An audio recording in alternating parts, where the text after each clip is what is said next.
Aquinas, and I am here bringing you your fifth Ask Laura. So, in terms of the question that I will be responding to today, one of you asked a question pertaining to jobs and job interviews.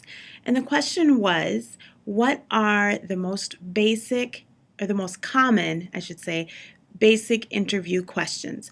What are the most common general or basic interview questions? I will be sharing my reactions and my insight on that question today.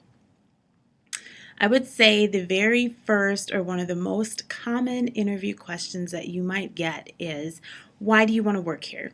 Or why should we hire you? So that question is often one that they lead off with, and that's really a chance for you to sell yourself and to tell them your best traits, skills, and abilities. And what I always suggest that job hunters do is look on the ad or the job announcement and look at the requirements that they have. If you see any skills that you possess that are among those that are requested by the company, definitely be sure to mention those. They're really looking for you to talk yourself up, and that isn't something that you should be ashamed of in this situation. Your job in an interview, of course, is to sell yourself. So that's the first question that I see quite often. They might also ask you, what are your top traits or skills? Now, when they ask you these questions, they're not looking for you to go into a lot of your skills that you might have outside of work. What my experience has been is when employers ask this question, they're looking for you to tell them what traits you possess that they are looking for specifically. So as I mentioned a little bit ago, go ahead and review that job ad and look at those traits and skills. And if you see some matches, be sure to bring that up. I also want to caution you against using some of the cliches like, oh, I'm a good time manager, or I have good communication skills. What I would do with those is save those in case you are asked a behavioral question. And I've already responded to a question about behavioral interview questions on my channel. So go ahead and take a look at that video if you're wondering, what in the world is a behavioral interview question? You might be asked, what is your greatest on-the-job accomplishment? And here too, like I said, it's perfectly okay to talk about yourself and to talk yourself up. Think back on your jobs. This is something you want to do before the interview. You might even want to write them down so you can read over them and familiarize yourself with them.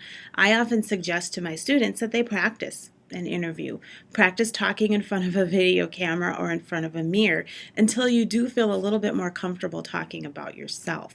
So in terms of accomplishments, if you were given any kind of an award, if you were Employee of the Month, if you increased sales by X amount, those are the types of things that they're looking for in questions like that. They want to know, again, what you're bringing to the company. Because when you're sitting at an interview, honestly, that interviewer is wondering, yeah, this is all great, but what's in it for me? What can this person bring to my team or to my company that none of the other candidates can? So keep that in mind when you're trying to think of how you might answer some of those questions. The other one that I think a lot of times employers lead with is, tell me about yourself.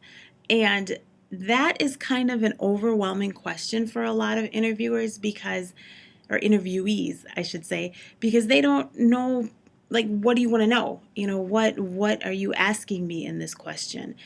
And what I typically do when I answer those questions is I will speak to myself, or traits that I myself feel that I have, both on the personal level and on the professional level. Because what that does is that helps your employer or your potential employer to see you as a well-rounded individual. So the way I might specifically respond to a question like that would be, well, I'll tell you about myself both on the personal level and on the professional level. Personally speaking, and then you can, tell them, I live here, I enjoy these hobbies, things like that. On the professional level, you could say, I got my degree in this year from this school, I've been working in my field for this long, this is what I like best about the field, and that type of thing. So that's how I would strongly recommend answering a question like, tell me about yourself. Again, to recap, it's a very broad question. So what you want to do as the interviewee is rein it in a little bit so that you are talking about things that you feel comfortable talking about. One other question that you might get deals with conflict. Conflict seems to be inevitable on the job, and so your employer or potential employer might ask you, can you tell me about a time that you dealt with conflict on the job? They might say something like, tell me about a time you've had conflict with someone in a position of authority over you. And what they're really doing, this is kind of one of those behavioral questions, they're asking you about something that happened in the past to gain insight into how you might answer a related circumstance or issue in the present or in the future.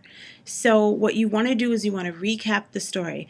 Well, there was an instance that's coming to mind when I had conflict on a job, and what happened was, again, you're retelling the story, but do not forget to include the part about what you did to resolve the conflict or how you handled it.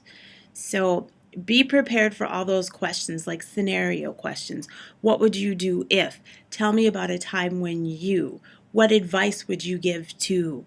So be prepared for those questions. Employers seem to love those questions. And part of it is they want to see too how well you can think on your feet. So if you think about these things before you go and kind of have some answers formulated, that'll help you so much should you be asked that question in an interview situation. They might ask you questions directly from the job advertisement. They might ask you which of your traits matches what I'm looking for. Again, you can speak to that in the why should we hire you area, but I cannot stress enough the importance of reading that job ad and almost making it become a part of you.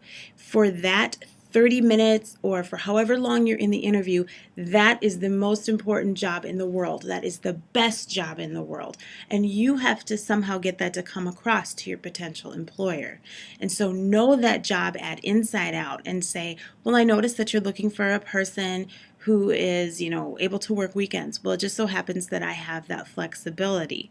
You said that you're looking for a person who's bilingual. Yes, as a matter of fact, I do speak Spanish quite fluently. I can read and write and translate. Those are the things that you can pull off the ad and just happen to slip them in an interview. If the employer does not have to ask for that information, but you just volunteer it, that's even better. So again, for the 10 zillionth time, really read that job ad and know it inside out. And better yet, know how the things or the skills that you have match with what they're looking for. I think a question or some advice that I would also give is often at the end of the interview, they will turn to you and they'll say, well, do you have any questions of us? The absolute worst thing you can do is to say, nope, I don't have any. Now, you may be nervous and you may have to go to the bathroom and you may be dying to just get this interview over with. But if you say that you do not have any questions, it communicates an image to a potential employer that I don't think you want to communicate.